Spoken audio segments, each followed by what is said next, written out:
J'ai été recrutée au département pour gérer une équipe de travailleurs sociaux dans le cadre de la prestation spécifique dépendance. J'y suis restée un certain nombre d'années avant de devenir pilote du dispositif Maya qui a en charge les situations complexes de personnes âgées. Ensuite, la mission Maya s'est terminée.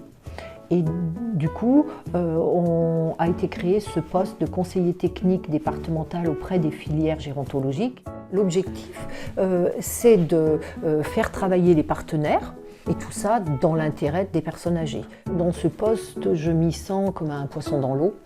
J'aime travailler avec des partenaires toujours différents les uns des autres, tous aussi riches les uns des autres, que ce soit de l'aide-soignante à l'infirmière, au médecin, au directeur ou au responsable de structure de maintien à domicile.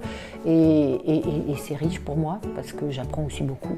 De par mon parcours professionnel, je m'étais aperçue que ce qui était maltraitance, c'était une vraie problématique des professionnels qui parfois m'appelaient en me disant « Mais dis donc Anne-Marie, voilà ce qui m'arrive, est-ce que c'est de la maltraitance, est-ce que c'en est pas ?» Et donc je me suis dit, ça c'est vraiment un besoin de terrain, donc on va commencer par ça. On a travaillé avec les services du département, un outil à partir d'indices de maltraitance avec des cartes. J'ai présenté cet outil à une douzaine de professionnels, ils l'ont validé et après je suis allée former les cadres de toutes les structures qui le souhaitaient sur ce jeu pour qu'eux-mêmes puissent former leurs équipes.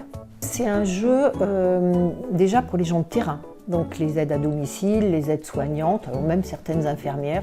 L'idée, c'est qu'on place déjà une journée d'une personne âgée du lever au coucher. Alors ça commence à discuter, mais c'est juste pour la mise en jambe. Et puis après, j'ai des cartes d'indices de maltraitance. C'est des indices. Par exemple, une personne âgée avec un bleu, et je leur dis, alors pour vous, maltraitance ou pas maltraitance? C'est pas parce que quelqu'un a un bleu qu'il y a maltraitance. Il faut explorer le contexte. Pourquoi elle a un bleu? Et la question fondamentale, c'est pourquoi? Et mon idée, c'était de lever les tabous, donc travailler la maltraitance. J'ai déjà commencé de monter des groupes de travail sur chaque filière, sur vie affective et sexuelle. Et l'idée, c'est d'essayer de travailler tout ce qui n'a jamais été travaillé. Aujourd'hui, vie affective, on n'en parle pas. Oula, surtout pas.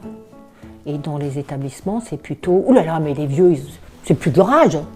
Et comment c'est plus de leur âge? C'est une liberté fondamentale aujourd'hui. J'ai besoin de défendre des choses qui sont interdites et qui pourtant auxquelles on a droit. Et je ne perds pas de vue l'intérêt des personnes âgées dans tout ça. Parce qu'il faut bien qu'il y ait quelqu'un qui se coule le cocotier.